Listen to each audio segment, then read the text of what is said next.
ഉപയോഗിച്ചുകൊണ്ടിരുന്ന SIM ഒഴിവാക്കുന്നതിന് മുൻപ് ഇക്കാര്യങ്ങളൊക്കെ ശ്രദ്ധിച്ചിരുന്നോ? ഇല്ലെങ്കിൽ പണി വരുന്നുണ്ട്. പുതിയ സിം കാർഡ് എടുക്കുമ്പോൾ പഴയ നമ്പർ ആരും തിരിഞ്ഞു നോക്കാറില്ല. പക്ഷേ അത് മറ്റൊരാളുടെ കയ്യിൽ എത്തിക്കഴിഞ്ഞാൽ എന്ത് സംഭവിക്കുമെന്ന് ചിന്തിച്ചിട്ടുണ്ടോ? ഇല്ലെങ്കിൽ ഇനി ചിന്തിച്ചു തുടങ്ങണം. പരിഹാരവും കാണണം. അല്ലെങ്കിൽ നമ്മുടെ പ്രൈവസിയുടെ താക്കോൽ മറ്റൊരാളുടെ കയ്യിലിരിക്കും. ബാങ്ക് അക്കൗണ്ട് ഡീറ്റെയിൽസ് വരെ ആക്സസ് ചെയ്യാൻ യാതൊരു ബുദ്ധിമുട്ടും ഉണ്ടാകില്ല. പഴയ നമ്പർ മറ്റൊരാൾക്ക് പോകുന്നതിന് മുൻപ് ചെയ്യേണ്ട കാര്യങ്ങൾ എന്തൊക്കെയാണെന്ന് നോക്കാം. സ്വാഗതം ഇൻഡെപ്തിലേക്ക്.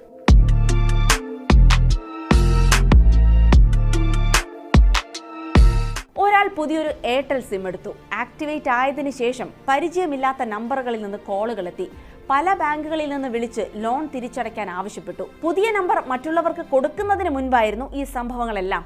ട്രൂ കോളറിൽ നോക്കിയപ്പോൾ ഈ നമ്പർ മുൻപ് കിരൺ എന്നൊരു ആളുടേതായിരുന്നു എന്ന് മനസ്സിലായി. ഫേസ്ബുക്കിൽ ലോഗിൻ ചെയ്യാൻ ശ്രമിച്ചപ്പോൾ കിട്ടിയത് ഇതേ കിരണിന്റെ ഐഡിയിലേക്കുള്ള OTP. സർക്കാർ സേവനങ്ങളിലും നമ്പർ ഓൾറെഡി രജിസ്റ്റേർഡ് ആയിരുന്നു. എന്തിനേറെ, ഊബർ ബുക്ക് ചെയ്യാൻ നോക്കിയപ്പോൾ ഈ നമ്പറിൽ മോശം റിവ്യൂ ഉള്ളത് കാരണം അതിനും സാധിച്ചില്ല. റെഡിറ്റിൽ ഒരാൾ പങ്കുവെച്ച അനുഭവമാണിത്. ഇതേ അനുഭവം പുതിയ സിം എടുത്ത പലർക്കും ഉണ്ടാകുന്നുണ്ട്. അത് എയർടെൽ അല്ല, ഏത് സിം ആണെങ്കിലും.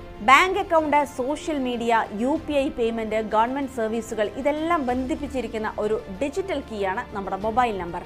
ഇന്ത്യയിൽ 120 കോടിയിലധികം മൊബൈൽ ഉപയോക്താക്കൾ ഉണ്ടെന്നാണ് കണക്ക്.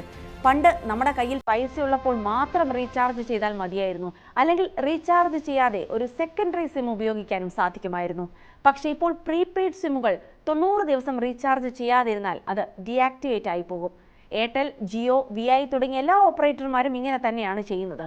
പ്രൈവസി റിസ്ക് എന്നൊരു പ്രശ്നം ഇവിടെയാണ് വരുന്നത്. പഴയ ഉപയോക്താവ് തന്റെ നമ്പർ വിവിധ ആപ്പുകളുമായി ലിങ്ക് ചെയ്തിട്ടുണ്ടെങ്കിൽ OTP വഴി പുതിയ ആൾക്ക് ഈ അക്കൗണ്ടുകളിലേക്ക് പ്രവേശിക്കാൻ കഴിയും.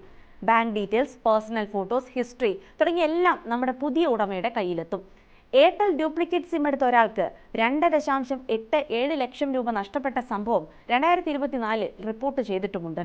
പഴയ നമ്പർ പോകുന്നതിന് മുൻപ് തുടർച്ചയായി മെസ്സേജ് അയച്ച് ആ വിവരം നിങ്ങളെ കമ്പനി അറിയിച്ചിരിക്കും.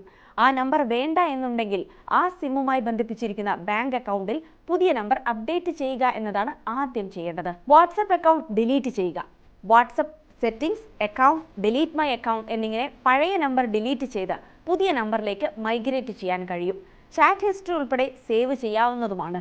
ഗൂഗിൾ ഡ്രൈവിലെ വിവരങ്ങൾ, ഫോട്ടോസ്, മറ്റ് ഡാറ്റകൾ ഇതെല്ലാം മറ്റെവിടേക്കെങ്കിലും മാറ്റിയ ശേഷം ഡിലീറ്റ് ചെയ്യണം. ഗൂഗിൾ പേ, ഫോൺ പേ അടക്കമുള്ള UPI ആപ്പുകളിൽ പഴയ നമ്പർ അൺലിങ്ക് ചെയ്ത് പുതിയത് ആഡ് ചെയ്യണം. പുതിയ നമ്പറിൽ 2 ഫാക്ടർ ഒതന്റിക്കേഷൻ ഓൺ ആക്കുന്നത് വളരെ നല്ലതാണ്. സോഷ്യൽ മീഡിയയിലെ റിക്കവറി നമ്പർ പുതിയത് തന്നെയെന്ന് ഉറപ്പിക്കണം. ഡിജി ലോക്കറിൽ പോയി Aadhaar, pan card, voter ID തുടങ്ങിയ രേഖകളിൽ മൊബൈൽ നമ്പർ അപ്ഡേറ്റ് ചെയ്യണം.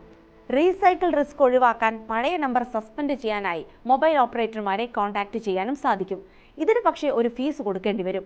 ട്രായ് ഡാറ്റ പ്രകാരം പ്രതിവർഷം കോടിക്കണക്കിന് നമ്പറുകളാണ് റീസൈക്കിൾ ചെയ്യപ്പെടുന്നത്. ഒരു നമ്പർ മാറ്റം മുഴുവൻ ഐഡന്റിറ്റിയും ബാധിക്കുന്നതാണ്. അതിനാൽ തന്നെ ഒരു ചെറിയ കാര്യമായി തള്ളിക്കളയരുത്.